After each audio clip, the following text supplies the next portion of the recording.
What's up, everyone? How's it going? Angel from WMA here, and it's been a little while, huh? My bad. I guess I'm just a big liar. But basically, what we're going to talk about today here is UFC 319, Plessis versus Chimaev. This should be an amazing fight by all means. I've been looking forward to this one for quite a while. It's in Chicago, super close to home for me. I'm from Indiana. I couldn't go because the tickets are outrageous. I already went to UFC 317, and that was a lot of money. But I regret nothing. So that to be said, I'm gonna be home for this one. It's all good though.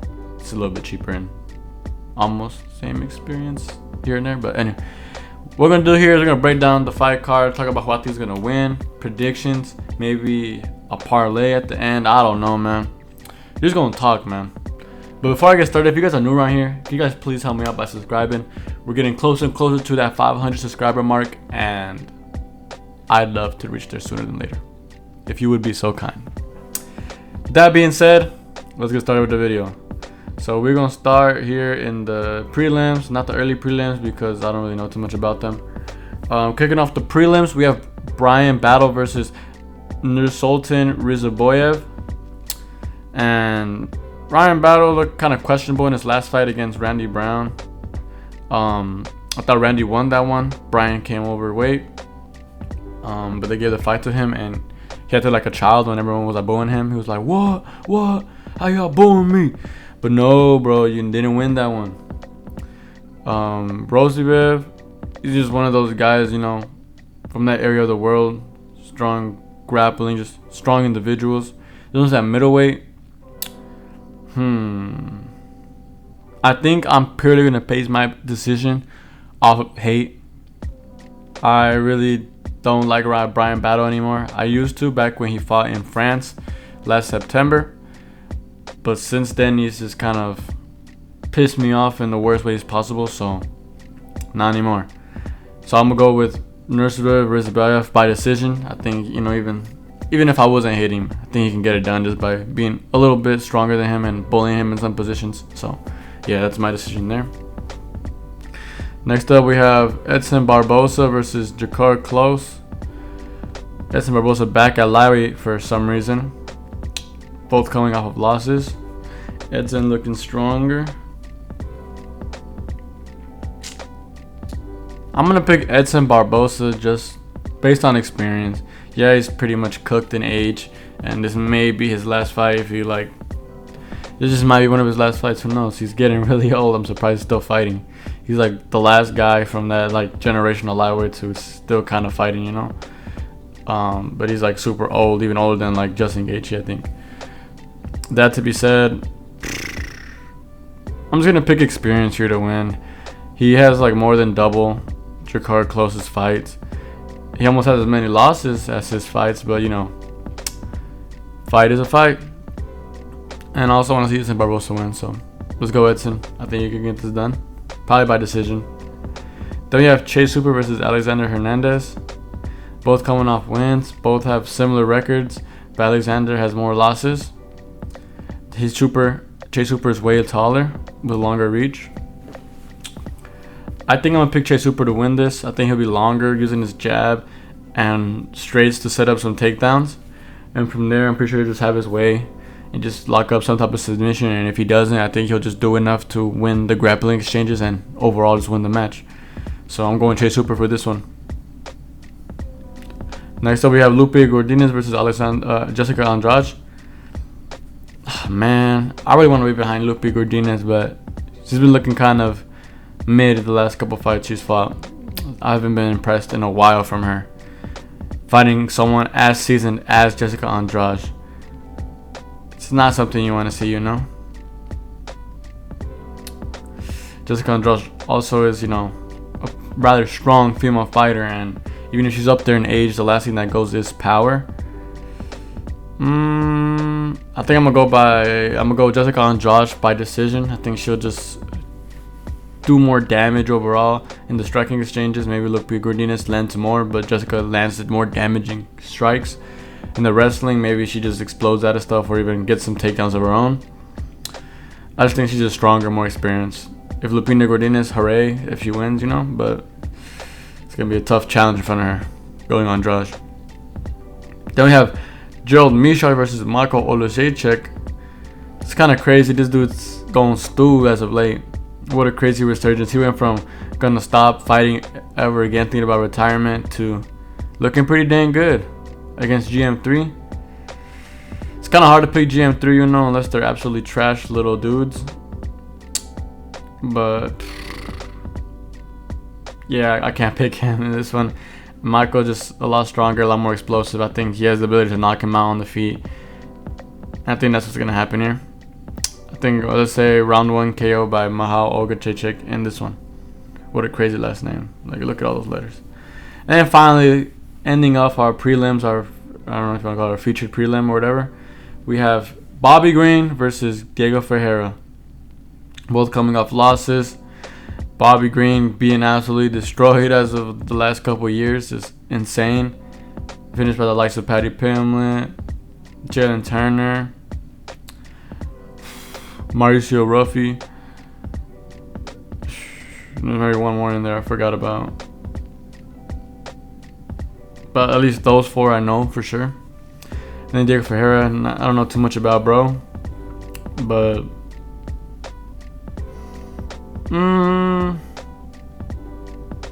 my gut's telling me not to pick Bobby Green, but I'm just gonna say it anyway. I think Bobby gets this one done by decision. I think maybe he's gonna be super duper tight and defensive. Go back to what made him good, you know, to try to get that victory. He's gonna use his boxing to just win a point fight over Diego Ferreira. I think frustrating him in the later rounds, causing him to make more mistakes, and resulting in Bobby capitalizing. So I'm gonna pick Bobby by decision in this one.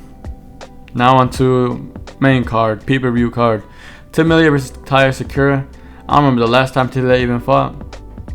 Kaya Sakura, he didn't look too bad before he got destroyed by Pantoja. He was landing pretty good, but Pantoja's just a beast. I feel like if he lands anything that he landed on Pantoja on Timilia, it's gonna destroy him.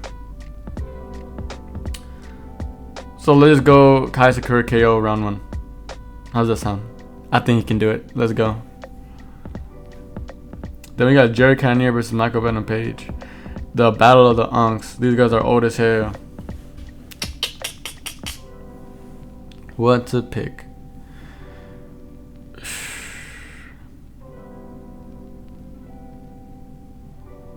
Let's look at the last time MVP lost in the UFC. It was against Ian Machado Gary, where Ian just grappled him and bro just did nothing to get out of it. Can Jared Cannonier replicate a similar game style, or is he going to try to go in there and knock him out? Because MVP is super elusive, you know, his footwork is pretty good, karate style, very bladed, can be in and out in a second. Makes for not the most entertaining thing in the world, but perfect for winning fights.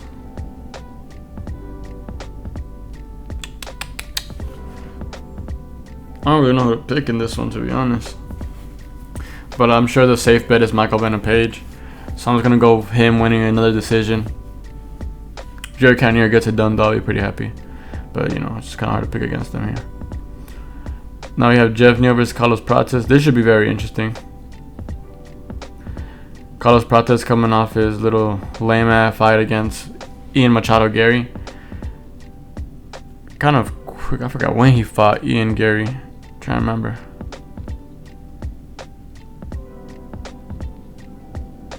I think maybe sometime in April, I think he did it. But I think Jeff Neal hasn't fought since October. I think he fought RDA and RDA exploded his knee or something like that. So that's kind of tragic. I'm gonna go Carlos Prates, man. It's kind of hard to not pick these young guys when we got like a Jeff Neal who wins and loses all the time. Pardon that. Yeah, I'm gonna go Carlos Prates just to win a technical decision. Just uses kicks and movement to stay out of danger of Jeff Neal. Maybe even gets a KO late, round 3. So I'm going decision Carlos Prates or late TKO. Now the co-main event of the evening, Leon Murphy versus Errol Pico. Obviously, The only reason why this is worth anything is because Aaron Pico's finally in the UFC. He's supposed to get Mozart Evloev. I feel like that would have been an amazing fight. Mozart hurt himself, so steps in Leon Murphy. He's a Leon Edwards of the featherweight division. Nobody cares about him, but he's just winning a lot. Literally undefeated. But he's super duper lame. I never watched a fight of his and been like, hell yeah, man, let's watch another one. So they probably paid him a lot of money to take this fight because no one else wants to fight him in the featherweight division. It's like he takes no risks and plays it all safe. Safe fighters are boring fighters, but they're fighters who win, you know.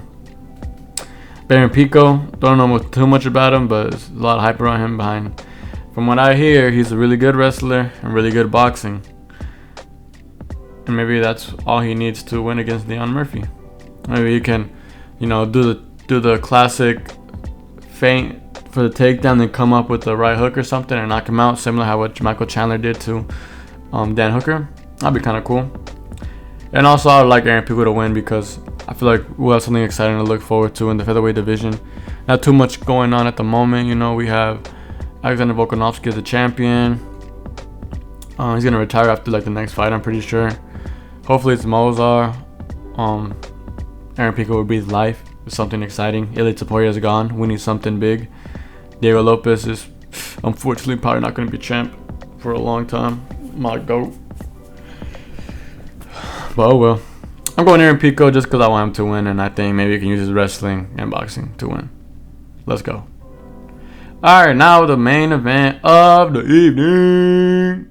Dricus du Plessis versus Khamzat Chimaev. What a fight, man. This is everything, man. Been waiting for this one for almost a year since he subbed Robert Whittaker back in October. I'm just going to say I didn't get it. I think Khamzat destroys Dricus du Plessis. Takes him down early and just drowns him. I'm trying to think if it'd be submission or TKO.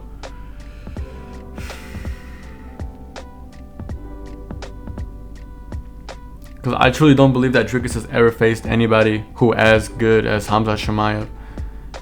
Khamzat Chimaev's only flaw in his like attributes is his stamina since day one.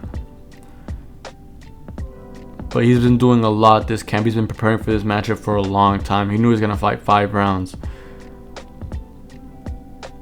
He's been linked up with some of the best strength and conditioning coaches in the world to fix that one issue, and I think it'll be enough. Like, I think a lot of people are like that he's gonna gas out because du Plessis is not gonna go out in a round. But what if he does? You know, I think Kamaru Usman is better than du Plessis overall, and Khamzat almost got him. But you know, since it's Usman, he managed to get out of danger. But I don't think Dricus is that smart. All that to say that I just think Khamzat is just one in a lifetime generational talent. Phenomenal grappling. And it's super hard to pick against him. I think the odds are close to 50-50. You know, like maybe Khamzat is a -100 and Dricus is a +100. If that's the case, I'll probably put some money on Khamzat just because I think he can get it done. I recommend you guys to do the same. If you guys lose, my bad, but I just think Khamzat wins, man. How does he just not? Yeah, that's my picks for the entire fight card. What do you guys think? You guys disagree? Agree? Let me know. Drop a like, drop a comment. I'll see you guys in the next one. I love you guys.